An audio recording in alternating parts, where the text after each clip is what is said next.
अलमीर ने आंखें बंद करके खुद को हिम्मत दी और तैयार किया। फिर आंखें खोली तो उसकी आंखों में नरमी का तासुर था। वो आंखें चमक रही थी, जबकि मुस्कुराहट चेहरे पर खिलाकर वो किसी को भी चारों खाने चित कर सकता था। वो जानता था अपने बारे में। वो लड़की डबडबाई आंखों से खड़ी उस चारों तरफ देखने लगी, जहाँ काफ़ी लोग जमा थे। फिर उसने एक नज़र सामने खड़े ऊंचे लंबे कद के इंसान हैंडसम से लड़के को देखा तो 2 लम्हे के लिए महवियत से तकने लगी। उसके घने स्याह बाल, काली स्याह आंखें, उसके तीखे नकूश और उस पर कातिल मुस्कुराहट, हल्की खमदार पलकें। अल्लाह पाक भी किसी किसी को कितना हुस्न दे देता है ना, दिल में सोचते वो बराबर से निकलने लगी जब अलमीर उसके सामने आया। मुझे माफ़ कर दो, मैं देख नहीं सका तुम्हें और तुम मेरी वजह से गिर गए। वो सब लोगों के बीच खड़े उससे माफ़ी मांग रहा था, नरमी से, शर्मिंदा होते हुए। जहाँ सब हवन्नक बने उसे देख रहे थे। ये अलमीर वजाहत सिकंदर कैसे अपने एहसासात एक लम्हे में बदल लेता है ना, सबके ज़हनों में यही सवाल था उस वक्त। वहीं वो लड़की भी चारों तरफ सबको खड़ा देखकर और फिर उसके कान पकड़े देख उसे खिफ़त ज़दा हुई। कोई बात नहीं, हम ठीक हैं, आप इस तरह शर्मिंदा मत हो, वो अपनी नर्म खूबसूरत आवाज़ में बोली। तो अलमीर एक लम्हे के लिए उस आवाज़ को महसूस करता खामोश हुआ। उसकी आंखों के साथ शायद आवाज़ भी खूबसूरत थी, लेकिन उफ, ये काला चश्मा आंखों की खूबसूरती भी छुपा गया था। अलमीर ने खौफ से सोचा, लेकिन मैंने तो सिर्फ तुम्हें धक्का दिया है, तो हम कौन? अलमीर ने हैरानगी से पूछा, जबकि वो फिर खामोशी से कन्फ्यूज़ होती इधर उधर देखने लगी। ओके, तुम परेशान मत हो, तुम कुछ ज़्यादा ही घबरा रही हो, और तुम सब यहाँ तमाशा क्या देख रहे हो? चलो अपना अपना काम करो। अलमीर ने पहले नरमी से उस लड़की से बात की, फिर चारों तरफ देखते उसने सबको सख्त आवाज़ में कहा कि उसकी बुलंद आवाज़ पर सामने खड़ी लड़की घबरा गई। अलमीर की बात सुनकर सब इधर उधर हो गए थे फ़ौरन ही। Okay, thank you miss. नाम क्या है तुम्हारा प्यारी लड़की? अलमीर ने उससे पूछा तो वो मज़ीद घबराने लगी। माथे पर पसीने के कतरे चमचमाने लगे। कभी किसी लड़के ने कहाँ इतनी अटेंशन दी थी, और ना ही उसे लड़कों की अटेंशन चाहिए थी, इसलिए अब घबराहट होने लगी। जबकि सामने खड़ा शख्स उसके चेहरे को ऐसे देख रहा था जैसे प्यासा पानी को देखता है। क्या वो सबको इसी तरह देखता है? उसने सोचते हुए अपने माथे से पसीना साफ किया। तुम घबराओ नहीं प्यारी लड़की, अगर तुम नाम नहीं बताना चाहती तो इट्स ओके, मैं तुम्हें फोर्स नहीं करूँगा। अच्छा, मैं चलता हूँ अब। अलमीर ने मज़ीद उससे घबराते देखकर कहा और पलट गया जब उसे पीछे से उसके नाम की पुकार आई।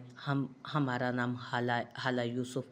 अलमीर के चेहरे पर मगरूर सी मुस्कुराहट आई और ज़ेरे लब उसका नाम बुड़बुड़ा, हाला यूसुफ। उसका नाम ज़हन के पर्दों पर लहराया तो अलमीर ने फ़ौरन से अपनी आंखें खोली थी। माजी से बाहर निकलते उसने अपना माथा मसला। ये याद उसके दिमाग से क्यों नहीं जाती थी? एक लड़की का दिल ही तो तोड़ा था, दिल तो न जाने वो कितनों के तोड़ चुका था। ब्रेसलेट को एक नज़र देखते उसने वो अपनी जेब में डाला। पता नहीं क्यों रखा हुआ था उसने ये ब्रेसलेट, लेकिन फेंकने का दिल भी नहीं किया था कभी, इसलिए हमेशा उसे अपने साथ रखता था। आंखें बंद करके उसने गहरी सांस खींची, जैसे उस जोन से बाहर निकल रहा। फिर आंखें खोलते वो मुस्कुराया, वही खूबसूरत मुस्कुराहट जिससे वो सबका दिल लूट लिया करता था। वो यकीनन 2 लम्हे में अपने एहसासात बदल चुका था। कुछ गलत नहीं किया था मैंने, वो खुद को बावर करवा रहा था। जब भी ये याद उसके जहन में आती वो यही जुमले दोहरा कर खुद को मुतमईन करता था। अपने बैग को उठाते वो पलट कर एक नज़र कमरे पर डालते, 2 उंगलियां माथे पर ले जाते, भाई का साइन देता बाहर निकल गया, दरवाज़ा बंद कर गया। ये वापसी अलमीर वजाहत सिकंदर को यकीनन बदल कर रख देने वाली थी। हाला हाला कहाँ गई है ये लड़की? माही जाएं छत पर देखें, वहीं बैठी होगी। हाला की माँ शम्मा ने गुस्से से घूरकर आवाज़ लगाते पास बैठी माही को कहा था। उनकी 2 बेटियां थीं। शोहर का इंतकाल जब माही 2 साल की थी तभी हो गया था। छोटे से मोहल्ले में 2 कमरों का घर और छोटा सा सेन, जिसमें वो तीनों माँ बेटी रहती थीं। इतने सालों से शम्मा बेगम ने उन्हें फैक्ट्री में सिलाई कढ़ाई करके पाला था कि उनका मिजाज बहुत सख्त हो गया था। माही भागी हुई छत पर गई तो हाला चारपाई पर बैठी घुटनों में सर छुपाए रो रही थी। उसका वजूद हिचकियां ले रहा था। हाला आपी, क्या हुआ? क्यों रो रही हैं? क्या हुआ? 14 साला माही कहते हुए हाला के पास बैठी। गोरी निकरी रंगत की भोली सी माही बहुत प्यारी थी। हाला ने रोता हुआ चेहरा उठाया तो चेहरा आंसुओं से तर था। सांवली रंगत में सुर्खियां घुली थी, चश्मा साइड पर रखा था और आंखें भीगी हुई थी। वो दोनों बहनें एक दूसरे से बहुत मुख्तलिफ थीं। हाँ, आंखें दोनों की एक जैसी बड़ी बड़ी थी, क्योंकि हाला की रंगत अपने अब्बू जैसी थी, जबकि माही शम्मा बेगम जैसी। माही हम अभी कॉलेज से आ रहे थे तो सुना आंटी, तो सबा आंटी और राहीला आंटी ने हमें रोक लिया। हमसे कहने लगी कि हम सांवले हैं और हमारी शादी मुश्किल से होगी और हमारी रंगत की वजह से हमारे माँ बाप परेशान होते हैं। इसमें हमारा क्या कसूर है? हमें तो अल्लाह ने बनाया है ना, फिर ये लोग हमें क्यों कसूरवार ठहराते हैं? हाला रोते हुए बोली। वो बचपन से ऐसा से कमतरी का शिकार थी। हर कोई उसे यही कहता था कि वो अपनी बेवा माँ पर बोझ है। नहीं आपी, ऐसी क्यों बातें कर रही हैं? आप बहुत प्यारी हैं। आपको मैंने कितनी बार समझाया है ना कि लोगों की बातों पर तवज्जो मत दिया करें। लोग किसी हाल में खुश नहीं होते, हर हाल में कुछ ना कुछ बोलते हैं। माही ने उसे समझाया था। उसे तरस आता था अपनी बहन पर। वो हद से ज़्यादा खुद को बदसूरत समझती थी कि माही के उसे समझाने पर जो थोड़ा बहुत कॉन्फिडेंट आता वो अगले दिन कोई ना कोई अपनी बातों से ख़त्म कर दिया करता था। माही, आपको नहीं पता, हमें बहुत बुरा लगता है। अगर हम ये लोगों की बातें सोचकर भुला भी दें तो अम्मी अम्मी भी तो हमेशा यही कहते हैं। हम क्या करें माही, हमें बहुत बुरा लगता है, हमारा दिल बहुत दुखता है। हाला ने अपने आंसू पोंछते हुए कहा जब माही की आंखें भी आंसुओं से भरी। आप भी कैसी बातें कर रही हैं आप? अम्मी कुछ भी कहें, आप बुरा मत माना करें, वो तो यूं ही कह देती हैं ना, इसका मतलब ये थोड़ी है कि आप दिल से लगा कर बैठ जाएं। अब अगर आप रोई ना तो हम भी रोना शुरू हो जाएंगे। हाला ने उसे गले लगाते चुप कराने की कोशिश की थी। जब हाला भी आंसू पहुंच गई और भीगी आंखें बंद कर गई। क्या हो गया आप दोनों को? दिमाग तो ठीक है ना आपका? और माही, हमने आपको हाला को बुलाने भेजा था, आप उल्टा यहाँ दोनों बैठकर बातें करने लग गई हैं। नीचे असर मगरिब का वक्त है, ऐसे छतों पर बैठना अच्छी बात नहीं होती। आए दोनों नीचे। शमा बेगम उन दोनों को डबटती नीचे आ गई जब वो भी दोनों पीछे से नीचे आ गई थी। और आप कॉलेज जाती हैं तो एहसान नहीं करती। अब कॉलेज खात्मा है तो घर गृहस्थी देखें।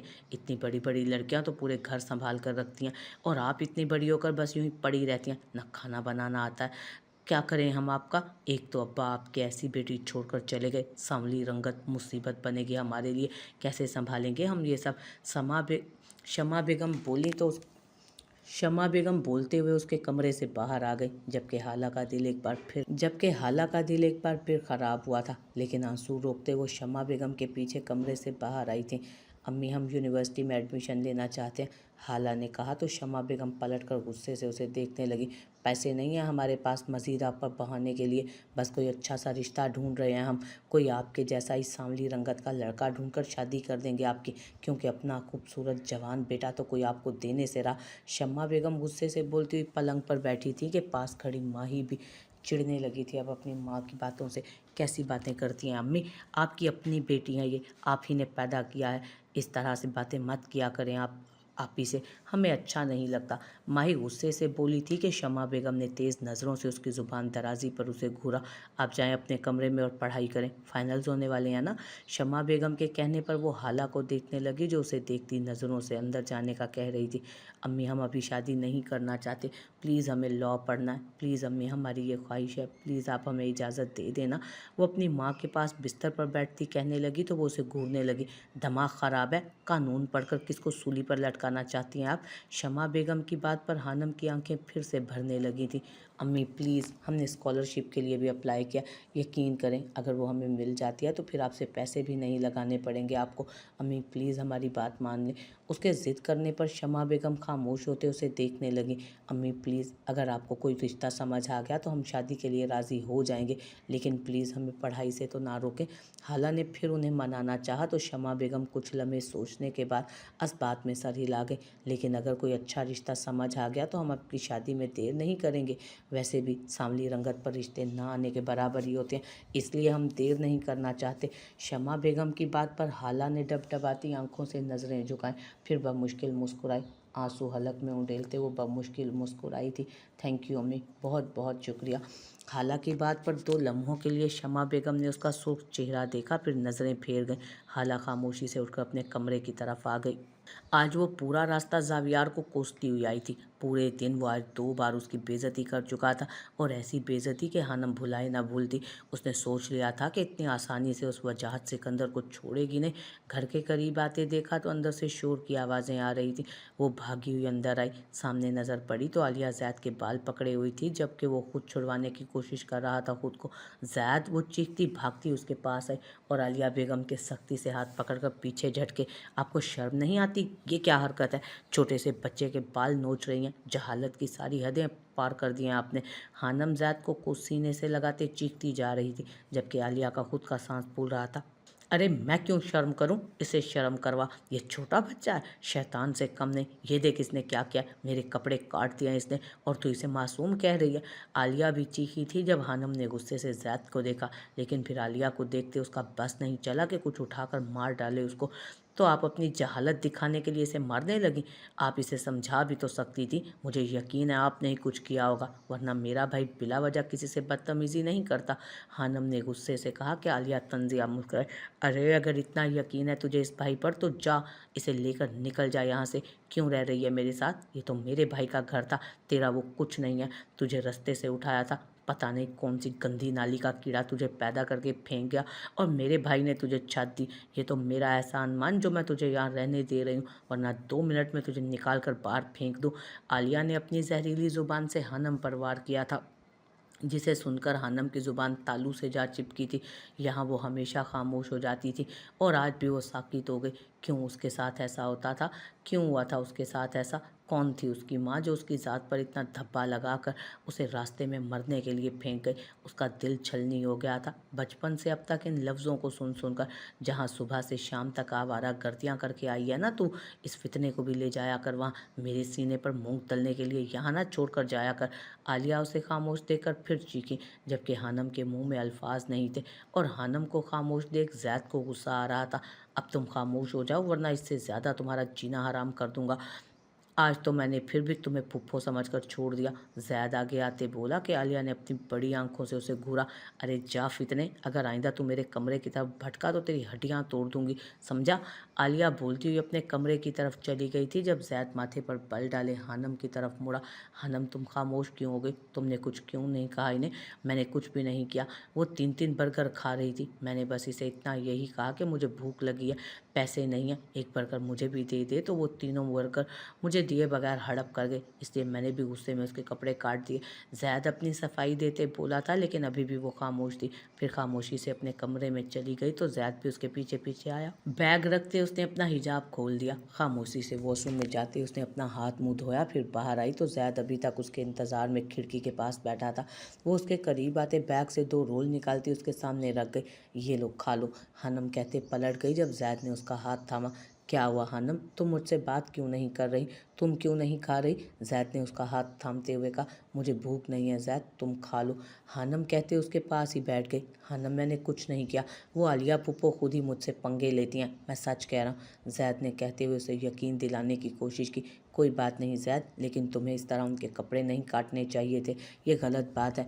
और देखो वो ठीक कह रही हैं, ये घर उनका है, मेरा नहीं, और तुम अभी बहुत छोटे हो, इस काबिल नहीं हो कि ये सब मामलात संभाल सको। हानम ने उसे समझाने की कोशिश की। नहीं हानम, मैं बड़ा हूँ, तुम देखो तो देखो, मैं सब कर सकता हूँ, मैं तुम्हें प्रोटेक्ट भी कर सकता हूँ, लेकिन तुम आलिया जैसे लोगों के सामने खामोश मत हुआ करो, मुझे अच्छा नहीं लगता। अगर अभी तुम ना होती ना तो मैं इसके सारे के सारे दांत तोड़ देता। ज़ैद गुस्से में बोला कि हानम के माथे पर भी बल पड़े। ज़ैद तुम बहुत बदतमीज़ होते जा रहे हो, मैंने कहा ना कि सब्र से काम लिया करो, ज़ुबान और हाथ पर मत चलाया करो, इनसे तुम्हें समझ क्यों नहीं आता कुछ भी? हानम गुस्से से कहती, आखिर में बेबसी से बोली तो ज़ैद भी खामोश नज़रों से उसे देखने लगा। देखो ज़ैद, मेरे पास कुछ भी नहीं है, और मेरा कोई भी नहीं है, बस एक तुम हो मेरे पास, तुम ही मेरी फैमिली हो, प्लीज़ ये सब मत किया करो। वो आंखों में आंसू लिए ज़ैद के दोनों गालों पर हाथ रखते उसे समझाने लगी। तुम्हें नहीं पता आलिया, जब तुम्हें यहाँ आलिया फूफो तुम्हें नहीं पता, जब मैं तुम्हें आलिया फूफो के सहारे यहाँ छोड़कर जाती हूँ तो पूरा दिन मेरे दिल में एक डर बैठा रहता है। मुझे बाहर जाना पड़ता है कमाने के लिए, उसकी अलग टेंशन होती है, और इस सब में अगर तुम भी ऐसी हरकतें करोगे तो मैं मज़ीद परेशान हो जाऊँगी, हानम ने रोते हुए कहा।